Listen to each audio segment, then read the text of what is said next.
திமுக ஆட்சிக்கு எதிராக மக்கள் மத்தியில் எழுந்துள்ள கொந்தளிப்பை மறைக்கவே கேலி சித்திரங்கள் மற்றும் அவதூறு செய்திகளை வெளியிடுவதாக எதிர்க்கட்சித் தலைவர் எடப்பாடி பழனிசாமி தெரிவித்தார். கீழடி குறித்து தெளிவாக விளக்கமாக கழகத்தினுடைய ஒளிபரப்பு துணை செயலாளர் அவர்கள், முன்னாள் அமைச்சர் திரு பாண்டியராஜன் அவர்கள் விளக்கமாக கீழடி அகழ்வு ஆய்வு குறித்து தெளிவான பதிலை கொடுத்துருக்கிறது. மீண்டும் என்ன பதில் நான் கொடுக்க வேண்டியது?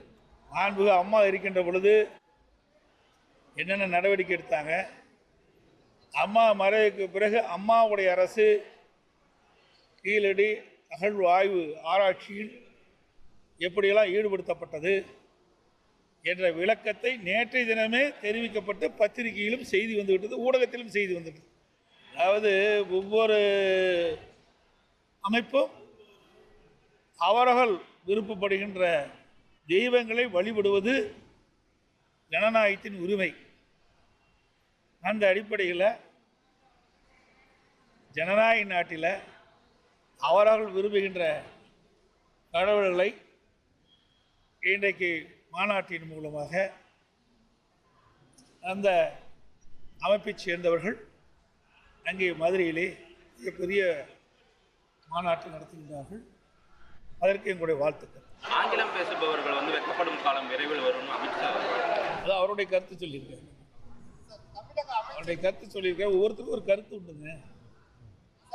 அந்த கருத்தின் அடிப்படையில் ஒவ்வொருத்தரும் ஒரு கருத்துக்களை சொல்லலாம். தாய்மொழி என்பது முக்கியம் என்று சொல்லியிருக்கிறார். அனைவருக்கும் தாய்மொழி என்பது மிக மிக முக்கியம். அந்த தாய்மொழிக்கு கொடுக்கின்ற முக்கியத்துவத்தை விட ஆங்கிலத்துக்கு அதிகமாக முக்கியத்துவம் கொடுக்கின்ற என்ற பொருள்பட தான் அவர் சொல்லியிருக்காரு.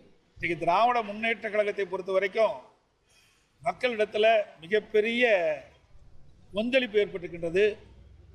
மக்களோட ஆட்சி தமிழகத்தில் நடைபெற்றுக் கொண்டிருக்கின்றது. அதையெல்லாம் மறைப்பதற்காக, மடைமாற்றம் செய்வதற்காக இப்படி கேலி சித்திரங்களை வெளியிடுவது, அவதூறு செய்திகளை வெளியிடுவது வாடிக்கையாக கொண்டு இருக்கின்றார்கள். இதற்கெல்லாம் 2026 சட்டமன்ற தேர்தலிலே மக்கள் அவர்களுக்கு தக்க தண்டனை வழங்குவார்கள். ட்ரெண்டை ஃப்ரெண்ட் ஆக்கிக்கோங்க. 2.5 கோடிக்கும் அதிகமான தந்தி டிவியின் சப்ஸ்கிரைபர்ஸ் அண்ட் ஃபாலோவர்ஸ் குடும்பத்தில் நீங்களும் இணையுங்க.